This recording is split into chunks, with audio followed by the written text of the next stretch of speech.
This is the Stubborn German Podcast. I'm Kevin Ostie, joined by the proprietor of the Stubborn German Brewing Company, Mr. Chris Rye. How are you, my friend? I'm dynamite. Great. We're also joined by Mr. Jared Chasson, our esteemed producer. Jared? Good evening. How's it going, man? It is going well. So this episode is a special one. So special. Yeah, because either if you know Mr. Chris Ron in person or you have listened to this show before, you've gathered that he is a man who tries to be organized with notes and preparations. And this week we have nothing. Yeah, we have nothing. So I'm really not sure what to do. But I did prepare a German word of the day. Took a little Nice. absence there. Yeah, that's right. Yeah. From the live at Stubbornfest, we did not do a German word of the day. Yeah. But never fear, I have a giant list of giant German words. All right, well, why don't you hit us with that first, and then we'll figure out what I happens sense next. the excitement. Yeah. All right. German word of the day is actually not a giant word. It's a short one, but the word of the day is Vorlauf. Vorlauf. Vorlauf? Okay. Vorlauf. And we have no guest to go Right. first, so There's no reference point either. Yeah, Vorlauf. Yeah. Vorlauf. It's not like we're having an astronaut and I did Exactly. the moon in German. Right. Is it, yeah, right, there's no context there. Yeah. Is it V-O-R? It is. L. A-U-F. Vorlauf. AUF. Vorlauf. Vorlauf. Very, very nice, Google. Jared, do you have a thought on this one? I'm going to say, and this is totally wrong, wonderment. Ooh. Wonderment. Wonder. Got it. Oh, my Vorloft. Very nice. I'm going to say it means fresh air. Fresh air. nice. Okay. All Great guesses. Both completely wrong. Oh, I don't know about that. You never know. One of these days you're going to look into one. Yeah, the 1,000 monkeys typing Shakespeare, right? Exactly. When they say All right. stop clock is right twice a day, I won't be quite that lucky.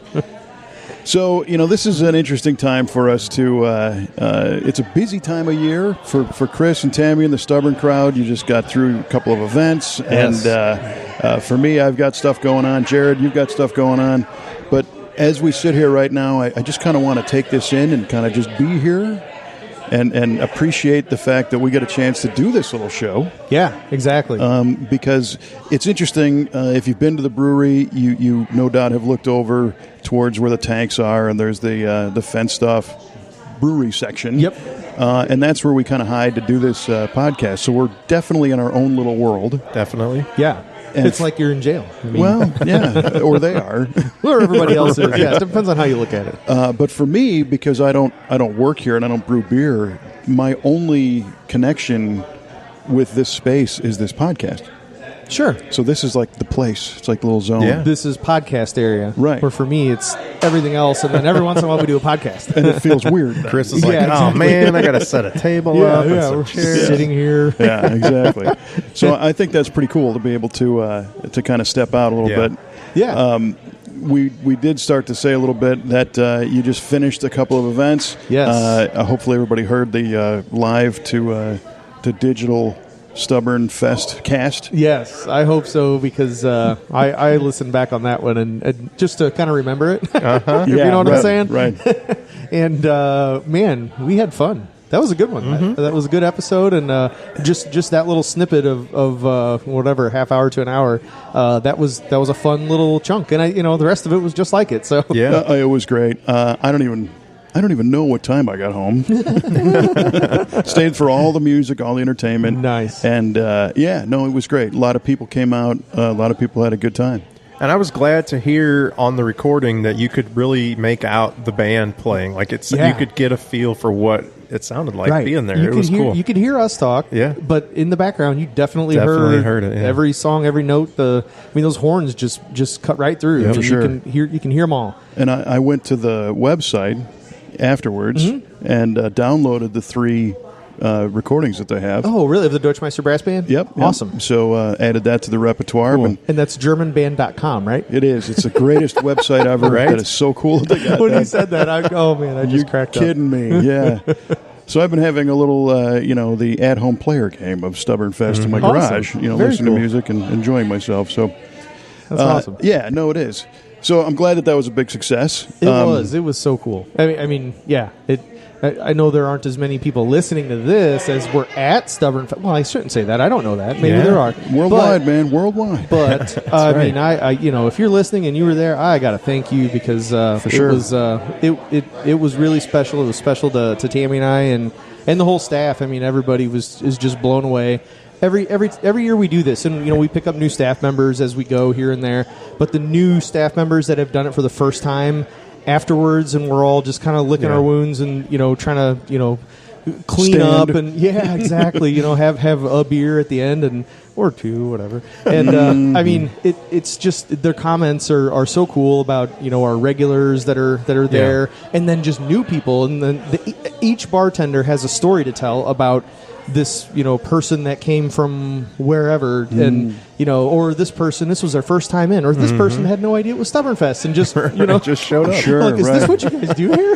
Well, that kind of gives me an idea that if you remember, do you have the counter going on the wall? Oh, yeah. 345 days left, ladies and gentlemen, for the next Stubbornfest. Put it on the calendar, September 30th and October 1st, 2022. Right. Have you ever thought about doing like a guest registry ledger? No, not really. Of course not. Some people have kind of mentioned like to do the map, put the pin in the wherever you're from, kind of thing. Yeah, I think it would be neat because you have your old ledger logger, and that all kind of comes. This whole place comes out of that ledger. Yeah, it'd be neat to have like this leather bound. Parchment volume on the ledge, if you will, on the bar that people could just write a note or a comment or whatever. That would be cool, and you could refer back to that. And if I'm not trying to create some subliminal marketing thing to capture emails. You wouldn't have to do that if you wanted to, sure. But I mean, it would be cool just to have people share a little bit of an experience, or a, hey, how are you? Or we came here from all the way from Millstadt or wherever. That's a pretty good idea. I like that. We may have to look into that. Bar space, or space up there on the bar is definitely a premium. Yeah. Well, maybe hanging over there by the swag or something. Yeah. We could. Let's think about that. Make it work. And then afterwards, you guys need a couple days to recoup and regroup.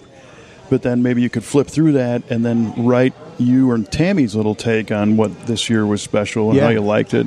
And then bookmark that, set it aside, and bring the same thing out next year. Just keep going. Keep filling it up.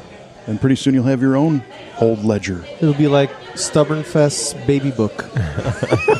Now, along the lines of thanking the folks that came out to participate, I noticed there was a post from Pie Hard and a post from Shorty's and a post from Stubborn German about how worn out the staff was and showing them all just collapsed on the floor, falling asleep. And so I think we need to appreciate the hard work that Stubborn and Shorty's and Pie Hard put in everybody involved, providing everybody the food and drink and atmosphere. So thank you guys for that. Absolutely. A lot of hard work. It is our pleasure. We look forward to it all year round. Well, and if you've never done an event like that, never hosted one or put one on, you don't realize that you're responsible for absolutely every single little detail. Oh, yeah. And that's the part that freaks us out every year is, everyone's experience there, everybody, every little piece of trash, whatever. Anything that anyone sees, I feel responsible for. Even the neighbors, or even the, if there's trash up, we put our own trash bags in all of the courthouse trash cans all the way around the courthouse because we don't want all of our cups spilling out everywhere. Right. And then we take that trash out after, so it's even that. Like, I don't want people parking over by the Buffalo or whatever and walking up and seeing a bunch of our empty trash, cups with our name on it. So it's all kinds of stuff like that go into it. Yeah. Well, and not only that, as you conceptualize this event, and I'm kind of guilty of this, walking around going, and then we could have a table over here, and we could be selling beer over there. But then it's like, okay, somebody needs to get the table. Somebody needs to put up the beer tent. And, chances are it would have been me because I'm onto something else. So you've got kind of the big picture people and then the people that actually do the work and make the stuff happen. And you obviously have all of that because there's no detail left uncovered. That's awesome to hear because, we really try our best. And that day of, that Friday, we start about 6, 7 in the morning and we're up, having fun and partying at the end of it till 11 when we close, and then after that, cleaning up. I mean, we're up until the wee hours of the morning at that point. Yeah. So it's a very, very long day. But I mean, like I said, just seeing all the friends, all the family, all the everybody there having fun, strangers that are now friends. And some friends that are now strangers. That's right. Or just some strange friends. I don't know. Yeah, that too. So you mentioned before, going through the podcast of the live coverage, if you will, and being able to kind of revisit that and experience it. How much of the event do you actually get to, kind of enjoy? Because you're here, but you're not a participant. I enjoy a lot more than Tammy, because she's running faster than you, taking garbage out and doing stuff. And I feel terrible, but the rest of the staff as well. I mean, they're kind of stuck behind a bar, and I'm, on my way to go change that keg, I might have 4 quick conversations with people, or be able to drink a third of a beer real fast before I go. So I'm still having fun while working. Yeah, and it seems to work out okay. But I do feel bad that I'm kind of working and having fun where everyone else is kind of just working. And I mean, I think they're having fun while they're working, but I think so not too. as much as. Well, I'm definitely enjoying myself. Hey, when they own their own microbrewery, that's right.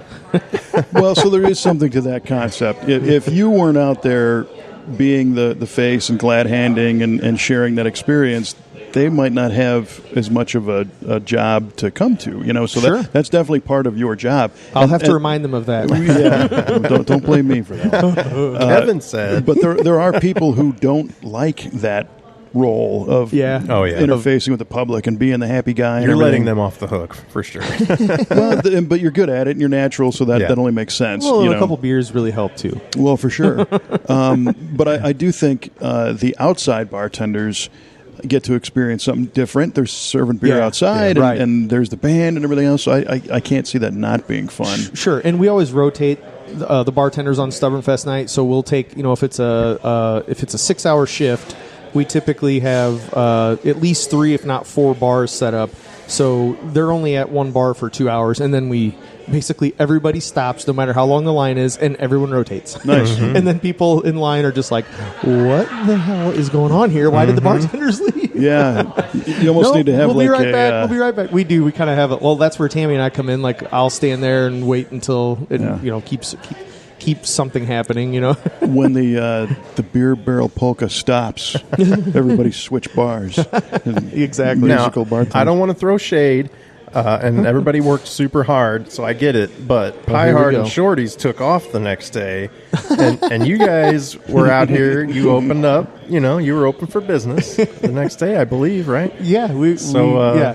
Also much appreciated by your customers. For sure, yeah. Good on you. For the customers that hadn't had enough stubborn German beer yet that weekend. I'm not saying Chris was here the next day. I was definitely not here the next day. We strategically, I think, how does Tammy do that? She scheduled it, and we're so lucky we've done this so many years, and Tammy keeps really, really good notes of how everything goes and how to schedule it and how much ice when to start saving ice. She knows all that. But anyway, we'll have a bartender. Yeah, there's one of those details. Yeah, we need a bunch of ice. Yeah, it's very important. I got it. Right. She even knows when to make sure to clean the ice maker out before, because it's just it's a backup ice maker that we never really use unless we have a festival. So sometimes you just kind of have to clean it up and get it going. And then, when to clean it up, she even wrote, she said, unplug the ice maker in the basement, the backup one, because I have a UV light there. And the one year I cleaned the whole thing with the UV light plugged in. Didn't really realize it or think of it, but it's basically like staring at the sun for 3 hours. I come home and I've just got flash burns. My eyes are just on fire. Man. Yeah. So it says that in her notes as well. You're welding with no helmet. Yeah, exactly. Yeah, that's what I was doing. So, wow. Yeah, and that's also why I can't see anything right now. Yeah, for sure. But no, back to the original point. But Tammy had kind of some comments in there about how to schedule, and I think we have the bartender that opens on Saturday will be the Sunday bartender, so that you're not out late. Well, usually then they just stay out late and party. And then, they were out late. They just weren't out late at 7:50. And that's their choice. It's not, you're not mandating that they be here all night and all day the next day. So it's considerate, to stagger that schedule for sure. Tammy's very considerate. She absolutely is. I would not have given it a second thought. Unfortunately, I wish I had that. Yeah. Well, that's cool. And so many times people, it's kind of a fine line. If you own a business or you started something, it's real easy to be, fully passionate about it, 110%, and then occasionally you get burned out, and you can learn to hate what you've created because all of a sudden it grew and it's taking from you and everything else, and there is a balance, and it sounds like you've been able to kind of figure that out, and I think that comes from having a product that's in demand, having a staff and a crew that can make it happen and offer help. Sure. Yeah. So that you're not overly stressed just trying to get the job done. Yeah. And and again, just the experience of having done that exact festival a few years before, we haven't changed a whole lot out there. Like the stage goes in the same place, the beer tents, we use the same exact easy up with the same string of lights and the same jockey box that we're pouring beer through. So it's kind of a, now it's kind of like a, hey, everybody, just do what we did last time. Now, last year we took the year off. So Places, that everyone. wasn't great. Yeah, that's kind of how it went. I mean, it's just, we're going to do the same thing, right? Like just, it was really fun last time. Let's have more fun this year, right? Well, and I think the patrons appreciate that too. I hope so. They're already comfortable with the scenario and they know where to go, and they can tell some people. I know this for a fact. They've got their space. Yeah. They're at their same table every year. In the same spot. So that's cool. That definitely happens. Yep. Now, I think you had said, based on certain measurements, that this was the best Stubbornfest you'd had as far as weather and turnout and all that. Weather, turnout, it was really, really awesome. And I think it's because the weather that we did have was just on Saturday, right as we opened. So only for maybe an hour and a half, 2 hours. And it didn't really stop people from coming later on. So years past, we would have some rain like in the afternoon, and then that would kind of kill that part of it, and then it might kind of make the evening rush not so great too. Yeah. So we've had a few situations like that, but this year was the best chunk of dry weather we've ever had for a Stubbornfest. We're still waiting for one that it does not rain. Little rain's okay. It's only 2 days. That time of year. No, it was fine, but it's only 2 days. I thought it was great. I mean, we had a little bit of overcast, we had a little breeze, and that was kind of nice the way it all. These events that are primarily centered around drinking a lot of beer are very difficult in the hot sun all day. Yeah, I mean, you're right. They're tough in the hot sun, and then they're tough when it's cold and windy and rainy. Like, you don't want to drink beer in any of those conditions. Right. Yeah. I mean, when it's sunny, you start. Well, let's be fair. We don't mind drinking beer in any of those situations. I will drink beer in any weather, honestly. Well, it's funny, because as you talk about this, and this time of year, it's we're in the fall for sure. Halloween's around the corner, and then here come the holidays, and by us, the cold weather. Yeah. For our listeners that are in other parts of the world. Slovenia. That's right. Well, I think they get cold in Slovenia. Yeah, I think so. But you've isolated like the weather situations that are not fun. Cold and rainy is not fun. Right. But the Bavarian Breakfast event, which traditionally happens in January, beginning of February, if it's nice and crisp and cold and icy, it's perfect. Yeah. It's nice because we've got hot drinks and you can go outside and enjoy the crisp air, and it's in the morning, and it's kind of a charge. Was that the last? So again, we skipped that last year, but the year before, was that the year that we did get a few snow flurries? I mean, it wasn't like piling up snow, but we did get some snow on one of those. I think the first year it snowed. Was it the very It was first kind year? of gray. The last one was pretty sunny. And I think we were kind of coming out of a previous snow. Okay. So it still kind of had the look. Right. Yeah. We haven't had one where it's like 2 feet of snow and 40 below zero, which we just don't get that. And then everyone's here. just stuck at the brewery all day, which that's what I want. But isn't that cool? Wouldn't that be cool? That'd be so awesome. Yeah, get snowed in. Now, speaking of hot drinks, we're all kind of sipping on. Yeah. Coincidentally, I think the same thing. Yeah, we are. This is the bourbon of the week, right? Yeah. This is It's Elijah Craig Rye whiskey. So it's not the bourbon; it's the rye whiskey. So It's good. I like it. It's a new offering from Heaven Hill makes Elijah Craig. They also make Evan Williams, and they make they make a lot of different bourbons. They have a ton of brands, but this was a new rye whiskey that they put out. They're kind of expanding that Elijah Craig line. Yeah, and it's priced right. I think it's right around the same price as the bourbon. 94 proof. So it's a great mixer. Also, I've noticed. Yeah, Kevin has a splash of soda in Something in mine. Yeah. And rye whiskey usually is a better mixer anyway. So it'll kind of stand up to any sweet that you throw at it. You can still taste it. Where bourbon's already sweet, so then you got sweet upon sweet upon and it's you're right. It's a little too much, but the rye kind of helps balance that out. So that's why a lot of really good mixologists they'll use rye whiskey in cocktails like old fashions, Manhattans, that kind of stuff, or just a highball of bourbon and Coke, whatever. So pro tip right there. Yeah, get some rye whiskey. It is quite good. Now I don't know by the time you listen to this if it'll still be available to you. Well, I don't know. When are we going to get this one up? I can put it out tonight if you want. Live? Yeah. You never know. But come out and get the Elijah Craig Rye. It is quite tasty. Now, on your bourbons of the week, is it bourbons of the week or is it bourbon of the weeks? Depends on how you're talking about it. Yeah. Is it, why don't you keep going and I'll decide. Is it? It's cul-de-sac, not cul-de-sacs. So that's where I was going. Okay. Cul-de-sac. Yes. So on these drinks that you sell, better. If you have this Elijah Craig Rye and people dig it, will this be something that you'll have all the time, or is it? Yeah, we'll have this all the time. Yeah. Okay. I like it a lot, and that's kind of it has to pass the Chris test. That's the only real metric that it needs to. But not all of your the weeks become house drinks. Correct. Yeah. Sometimes it's honestly it's a distributor or somebody trying to get us to try something new. And so we'll buy a few bottles of it or whatever, and kind of and that might become bourbon of the week. So it's really bourbon of the week is for many different reasons, but it's kind of just a random. It's just a random thing, really. It's it can be.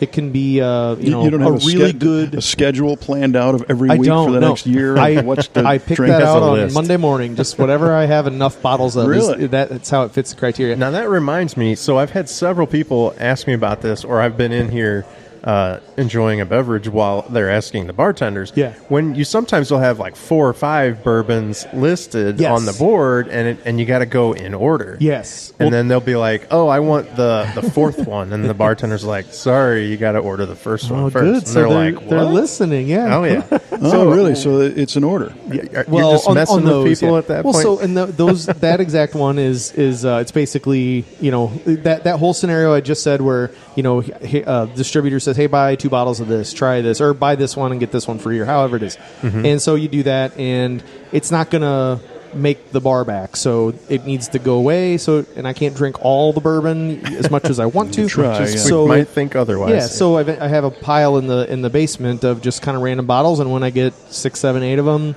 then we call it Random Week, and it's just clean those out.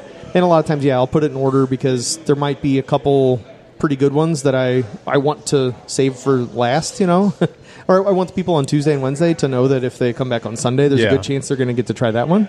There you go. So to clarify, the first on the list is being served. The worst. It's served until it's gone. Yes, and then the second one becomes available. Thank you. So That's it's right. not that you need to come here, and if you want the fourth one, you've got to drink all 3 to get to the fourth in this sitting. I mean, that is how that would work. But so that's a good question, though. So if you come in and you order the first one, and you're still here and you want the second one, you can't get it. You got to wait until. No, you can get it. Okay, you're not waiting until that first bottle's empty. It's just there's no limit on it. The first one. Sometimes when I do, like we've had before Blanton's was impossible to get. We had Blanton's as bourbon of the week before. Wow, yeah. We've had Weller 12 as bourbon of the week.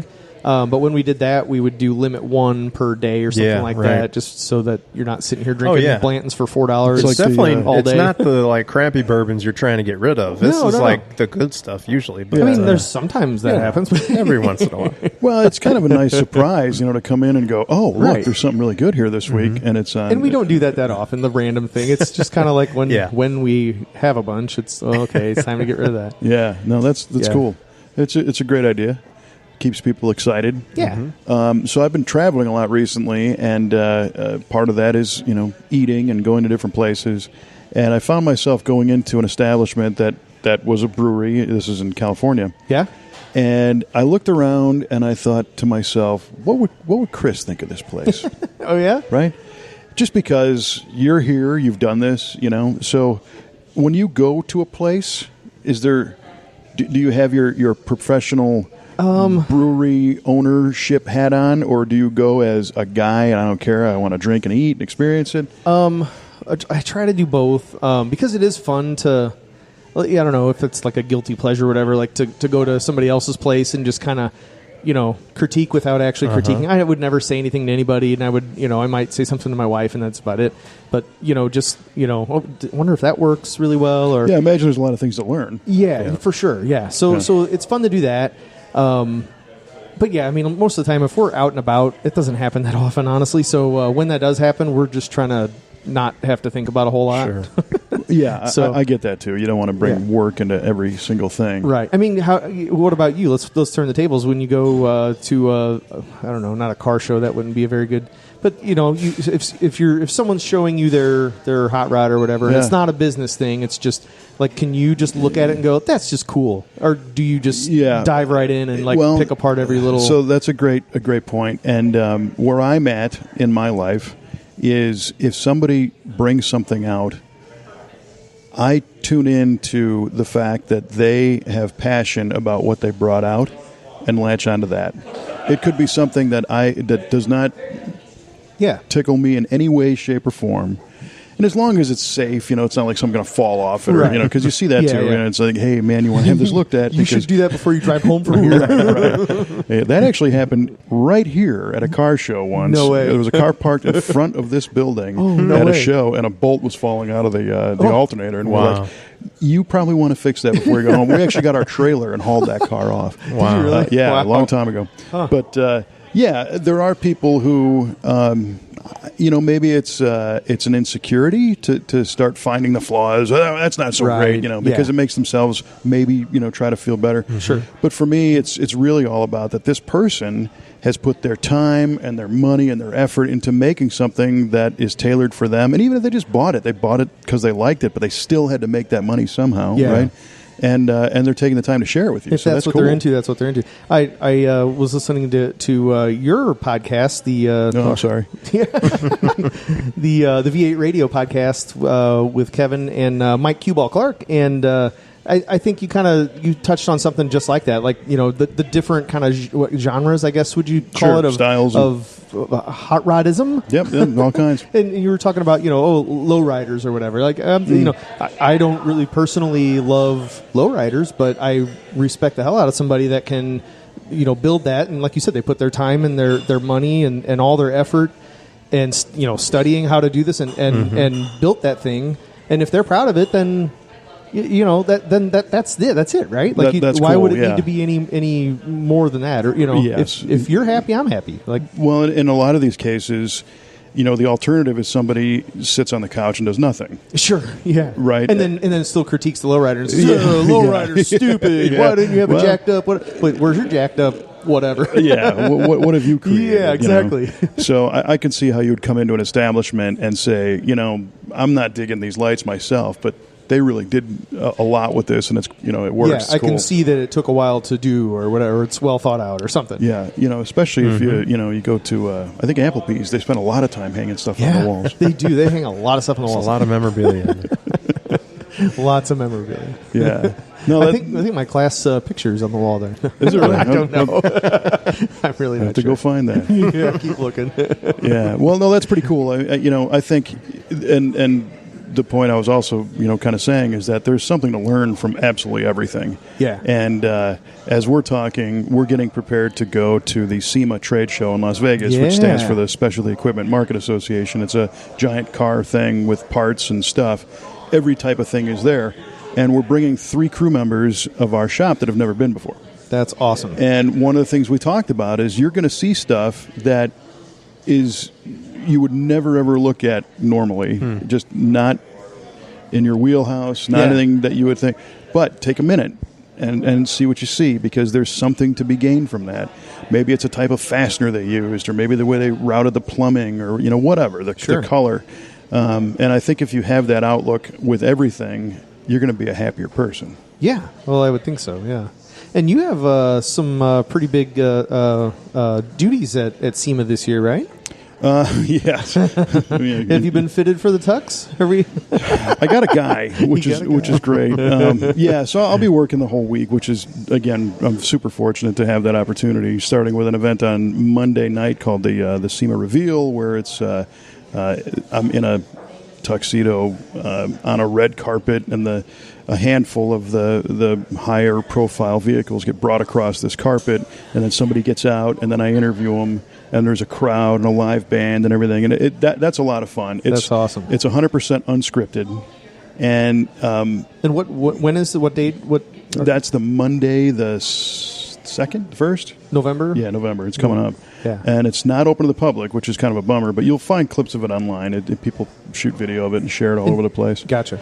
But it's funny, having worked with this organization, the rest of there's two other big events that I'm doing that are fully scripted, teleprompters, and nice, time to the second. Really? It's really rigid stuff, because they've invested a ton of money in this, and it's got to go right. And there's a lot of moving pieces. There's different people coming up on stage and talking, and it's an awards ceremony and all that stuff. Do they start the music so that the people quit talking? And oh yeah, oh really? Yeah. It's a huge deal. Wow. But the Monday night reveal thing. So I'm the only guy that's ever hosted this. It got created when the same time they hired me to start doing this. Nice. And I think they were all kind of a little bit nervous, because nobody really knew what to expect, including myself. Right? It was just like, okay, you're on, go. Which to me was a lot of fun. I love that energy. And the fallback is, somebody comes up with a car, they get out of the car. There's a chance I have no idea who this person is. I've never seen this car or truck or whatever it is before. So we talk to them, we interview them. And you have nothing to go off of other than, no, that's a car, it's got four wheels. And that's it. Yeah, and that's the best, because it's like, okay, well, tell me what it is. And this person generally it was either the builder or they had something to do with it, and they're just gushing. Oh, yeah, well, it's a 2004 Toyota Tundra, and we worked with this company to jack it up and blah, blah. And they're so proud to be there. And that's it. Yeah. That's so awesome. then I just go along for the ride, and learn from them, and hope. There's a few things they kind of want me to drop in to say. Hope I say that stuff, and then we finish up, and there's the old adage of sometimes you don't want to give somebody else a microphone, because you'll never get it back. That's happened. I've literally had to pull this mic back from somebody because they were talking for 10 minutes. I'm going to need this back now.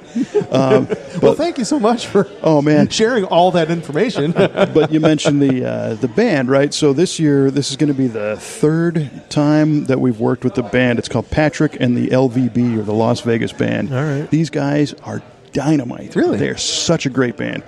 And they play the casinos, they play covers, they write their own stuff. They got a horn section. I mean, cool. They're an awesome band. And Patrick, the front man, he's got dynamite rhythm, and he knows how to look and connect. And so if somebody's, not giving me the mic back, I just kind of look back, give Patrick a nod, and boom, the music starts, and they're so tight, and it's just it's a privilege to work with that kind of thing.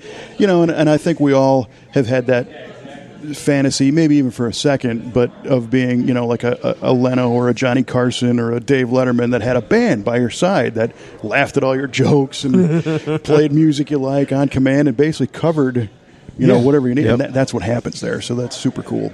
One of these years, after we fly out to Germany for Oktoberfest to record a podcast, we need to go to SEMA for sure and do a podcast out there. It'd probably be easier and cheaper to do that. Yeah, it might be. I don't know about cheaper, though, actually. Yeah, maybe not. Well, when it's all said and done. You mentioned our other cast. Cue Ball's actually coming out to the show this year. Nice. And we are going to do a podcast from there. That's nice. so cool. We'll be sure to throw a shout out, and you guys will be there in spirit. Well, thanks, Kevin. Awesome. Well, that's very cool. It is cool. So this was fun. This was a nice chance to just kind of chill out and kind of take it all in and reflect upon some of the fun stuff that's going on. Your event calendar is still jammed the rest of the year, right? You still have a few things going on at least? Yeah. There's all kinds of stuff. And just ask Tammy. I know. Right. Go to the Facebook page, and you'll find them. No, we've been working on a lot of stuff to kind of basically to wrap up the year, I mean, this is really our busiest time of the year right about now, and all the way through till about, I'd say, the end of January is kind of, people are kind of wrapping up those Christmas parties and all that. But I mean, all of Christmas, that whole season, just, it seems like people just want to. They want to get together with family, and they want to drink a beer when they're doing it. They want to show off what's going on in their town. So if they're traveling, they're buying cans. If they're coming into town, they're buying cans to take back home to show off what. So either way, we got a lot of canning to do. For sure, yeah. But a couple of cool things that we are doing, and I'll just touch on them super fast. But one, we're doing Black Beer Friday again. So that's basically, it's it's Black Friday. We take all of our regular beers off tap. We put all black beers on, so black colored beers. So we've got like a coconut porter behind us here. We've got a Schwartz beer there. We've got we've done a few already, and we've got a few yet to make. But that's a big thing we do. And then we just kind of have some. We've got like Tammy spent the whole afternoon yesterday ordering new merchandise. Like, she's got like Stubborn German socks and right on. some more of the little metal tackers, I think, the tin signs and all that. Those are cool. Some new glassware, some coffee mugs, I think she was working on. So lots of new stuff, and we're going to try to redesign our little merchandise area. We're going to move that table back there and kind of make that a whole area. But yeah, she spent a lot of time stocking up on that. And, sure. So then those who are in need of a last minute, we've even been doing your Christmas shopping right now. Right. All you got to do is come get it. or even a first stop Christmas gift. That's right. Yeah. Yes. Because I think I need to get a replenishment. You'll notice I was wearing my Stubbornfest shirt from 2016, right? 16. Yeah. It's time that was nice. That's a relic. Upgrade. Yeah. OG, man. Yes. So that's very cool that she's doing that. But this place is very festive in the cold weather seasons. It is, yeah. You know, we decorate and all that, and try to get into it. And it's cozy, and it's inviting, and it's a great place to hang. And you're right. You have that vision of sitting at the bar and then just watching the snowfall, and saying, "My day's cleared, and I'm here, and this is where I'm going to be." And that's I love the fact that we have the big windows there, and that's also one we're going to move that can fridge to that area as well. Okay, so that'll open up that window more, because it's kind of blocking the. My dream was for that to just be one solid pane of glass, but you just have windows and some framing around it. So there's science happened. And exactly. One giant thing of glass is not a good idea, or not cost effective. Okay, but then it comes like you're inside a snow globe almost. Yeah, I know. Yeah, that's cool. Yep. Well, I can tell that our listeners in Slovenia who know the word of the day probably do. They're banging on the table saying, "Well, what is it?" Well, the German word of the day for today was Vorlauf. Right. And Kevin said, did you say wonderment? That was me. It was him. No, you said wonderment, and Kevin said... That's a fresh air. Fresh air. Okay, gotcha. I'm glad you guys remembered, because... You didn't write that down. I was like, wow, those are terrible. I'm not even writing that down. It's not even worth the typing. Vorlauf is... Well, if you Google it, it actually has two different meanings, but the one that I'm going after is... this is actually a brewing term, so hit you with a little bit of brewing nerdism here, but it's German for recirculation. So recirculation. Yes. All right. That's what my second choice was. Was it really? Yeah. But basically, when we're doing the mash, so that's when we have it's Monster Mash. The Monster Mash. We're doing the Monster Mash in the mash tun, TUN ton, and basically that's where the grain and the hot water mix, and the grain gets cooked for about an hour at about 150 degrees.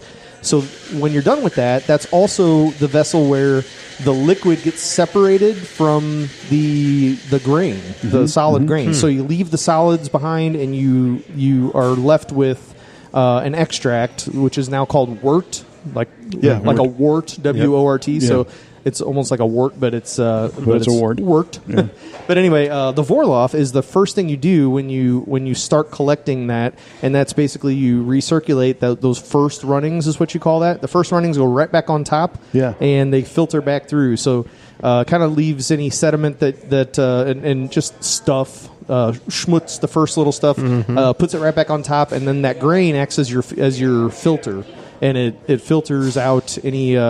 Basically, it's a filter for any more sediment, and the hot water you put on top filters through there and extracts the sugars, and then you make beer. There you go. So I don't know about you, but that Vorloff is quite the wonderment to me. Ooh. Yeah. It's not amazing. so much anything to do with fresh air. Yeah, well, I think right. One for Jared. Very nice. In your car's dashboard, you've got that button where the AC recirculates. I'm just going to put a Vorloff sticker over that instead and say, "You figure it out." The Vorloff sticker. Nice. Except when you push that, it doesn't make beer. Darn it! Yeah. Not yet, anyway. No. Well, we've got a lot of cool things coming on the Stubborn German podcast. More great guests and other fun stuff. So we invite you to subscribe if you've not yet. And if you know somebody who's into this kind of stuff, share it with them. Send them a link, an email, tag them, and maybe they would enjoy it too. We'd love to have them along. And be sure to come by. You don't have to wait till the holidays. Come by any time that the Stubborn German Brewing Company is open. Try that bourbon of the week. Mm-hmm.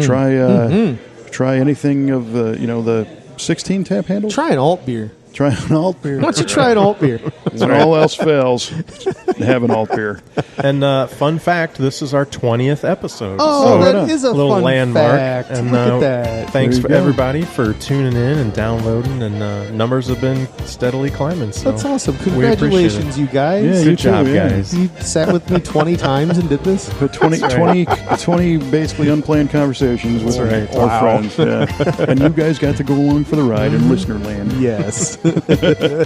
All right. Well, for our friends here at the Stubborn German Brewing Company, I'm Kevin Ostie with Chris Ron and Jared Chasson saying Prost. Prost.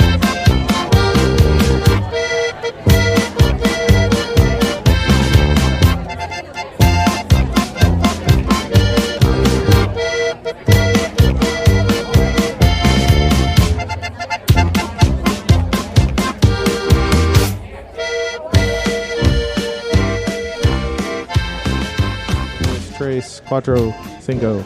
6, 7, 8, 9, 10. 1, 2, 3, 4, 5. Hello. Check 1, 2. Feel free to make any volume adjustments you need. You guys sound good in mine. Am I low or not? You sound good in my You head. sound like you think you're low. Yeah, that's what I think, but that's okay. Go ahead. Oh, sorry. Is this where See, I now talk? you just peeked out in the Yeah. red. Yeah, there you go. That's the Chris we know That's and love. what, It's now right. I'm ready to podcast. You're good.